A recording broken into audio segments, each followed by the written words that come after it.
विचार से तो भगवान नहीं होते हैं। भगवान नहीं होते हैं? कैसे? ऐसे क्योंकि भगवान को पूजने में क्या है, पत्थर की मूर्ति पूजने में क्या है। अगर देवता को मानना ही है तो डॉक्टर भीमराव अंबेडकर को मानो, जिन्होंने संविधान लिख कर दे दिया, जो मांगे नहीं तब भी लिख कर दे दिया। और ये पत्थर की मूर्ति है जो हम कई बार मांगते हैं तो भी ये लोग कुछ तो मिल नहीं रहा है। लेकिन ये लोग झूठ मूठ के पत्थर पूजते हैं और ये कुछ चढ़ाते हैं, इसको चढ़ाते हैं, उन लोगों को कुछ नहीं मिलता। लेकिन भगवान होते हैं, ये लोग मैं मानते ही नहीं है।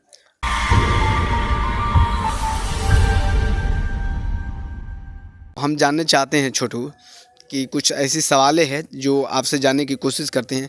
आप जो तमाम धारणाएं हैं, जो 33 करोड़ देवी देवता कहा जाता है, तमाम ऐसी बातें हैं, तो उसको आप एक्सेप्ट करते हैं, मानते हैं कि नहीं मानते हैं? मेरे विचार से तो भगवान नहीं होते हैं। भगवान नहीं होते हैं? कैसे?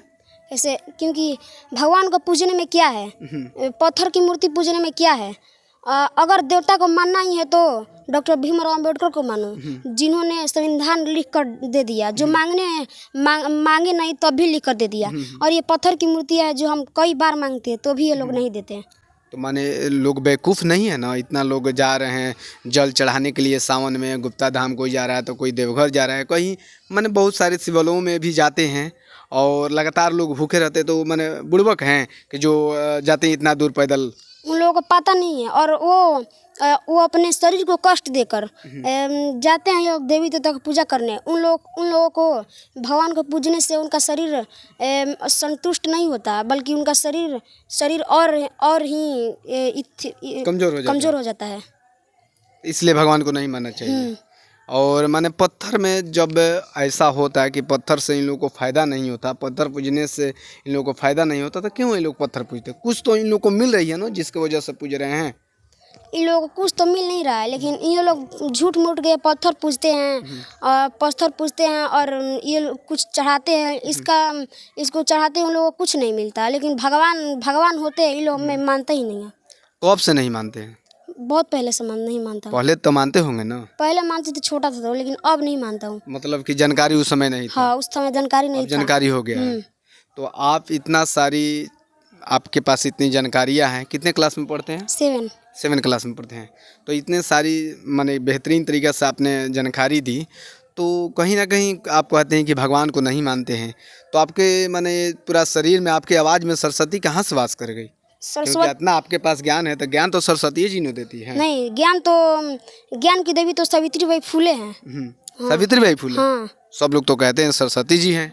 जिन लोगों को पता नहीं है तो वो लोग बोलेंगे ही, लेकिन हम तो सावित्रीबाई फुले शिक्षा की देवी हैं। इन्होंने ही हम लोगों को शिक्षा प्राप्त कराया था। हम लोग को शिक्षा प्राप्त कराया था।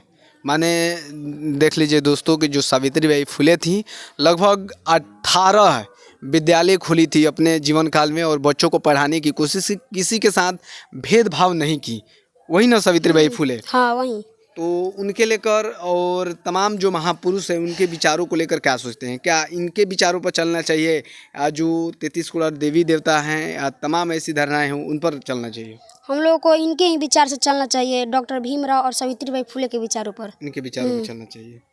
तो देख सकते हैं दोस्तों, हमारे साथ थे अंकित कुमार, और किस तरह से अपनी बातों को रखा और इनके साथ जो स्कूल में भेदभाव हुआ, इससे काफ़ी ये आहत है, काफ़ी ये माने ग्लानि फील कर रहे हैं कि हमको स्कूल में बोलने नहीं दिया गया। तो समझ सकते हैं कि क्या कारण हो सकती है, इनको बोलने नहीं दिया गया। प्लीज़ आप लोग कमेंट करके ज़रूर बताइएगा। बहुत बहुत धन्यवाद।